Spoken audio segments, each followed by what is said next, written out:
Salut à tous les amis, bienvenue sur la chaîne Le Droitier. Aujourd'hui, on va parler d'un énorme match. Un match qui peut déjà tout changer dans la course à la qualification pour la prochaine Coupe du Monde. Je parle bien sûr de la République démocratique du Congo contre le Sénégal, demain au Stade des Martyrs. C'est simple, c'est une finale avant l'heure. Et croyez-moi, il y a énormément de choses à dire. La République démocratique du Congo est en pleine confiance.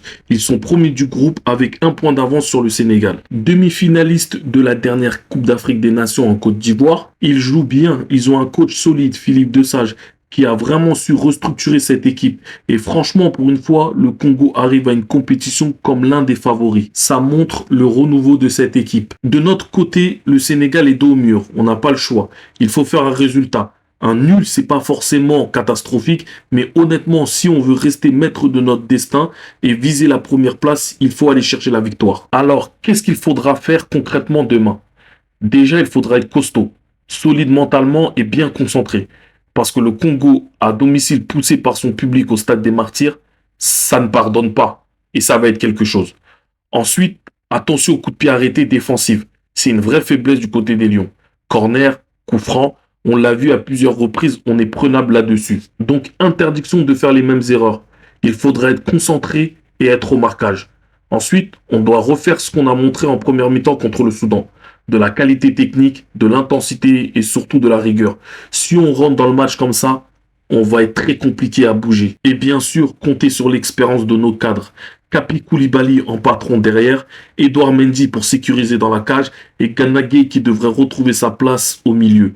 Il va apporter de l'expérience, du pressing, de l'agressivité et aussi du calme. C'est exactement ce qu'il faut dans ce genre de match, à haute tension. Mais il y a un autre point essentiel, c'est Sadio Mané. Alors quel Sadio Mané aura-t-on? Contre le Soudan, il a été bien en jambes, mais assez timide. On peut l'accepter contre une équipe largement inférieure à nous. Mais demain, non.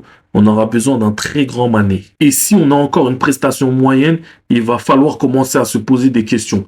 Bien sûr, on ne peut pas oublier tout ce qu'il a fait. Légende du Sénégal, un des plus grands joueurs de notre histoire. Mais il a 33 ans. Peut-être qu'il arrive en fin de cycle et qu'il faudrait réfléchir à un rôle différent. Titulaire à tous les matchs, est-ce encore viable? Ou bien impact player qui rentre dans les 20 dernières minutes pour faire la différence avec toute son expérience.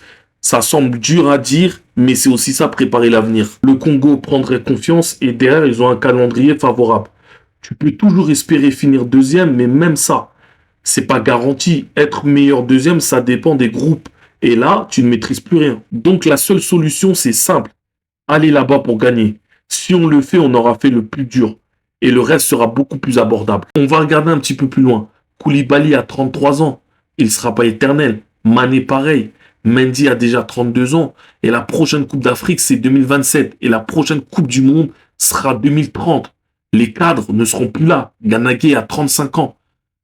Et ne pas participer à la prochaine Coupe du Monde qui va arriver dans 5-6 mois, c'est aussi l'avenir de la sélection qui est en jeu. Parce que derrière les départs de tous ces cadres-là, tu ne sais pas comment tu vas te reconstruire. Alors oui, le Sénégal a une jeunesse qui pousse très bien, à l'image d'un Lamine Camara, d'un Pape Matar Sarr, d'un Hassan Diao, qui n'a pas pu répondre présent lors de ce rassemblement pour cause de blessure. El Hadj Malick Diouf, Iliman Ndiaye, qui reste un jeune joueur. Mais ces jeunes joueurs auront besoin d'être encadrés. Et remplacer des cadres du niveau de Koulibaly ou Mané, c'est loin d'être évident.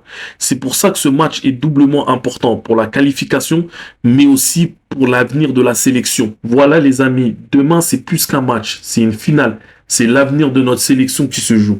Si le Sénégal gagne, on se rapproche de la Coupe du Monde. On garde la main et on lance notre nouvelle génération dans les meilleures conditions. Donc demain, concentration, solidarité et un très grand Sénégal. On se donne rendez-vous après le match pour en parler. Mais d'ici là, on croise les doigts. N'oubliez pas de vous abonner, de liker et peace les gars.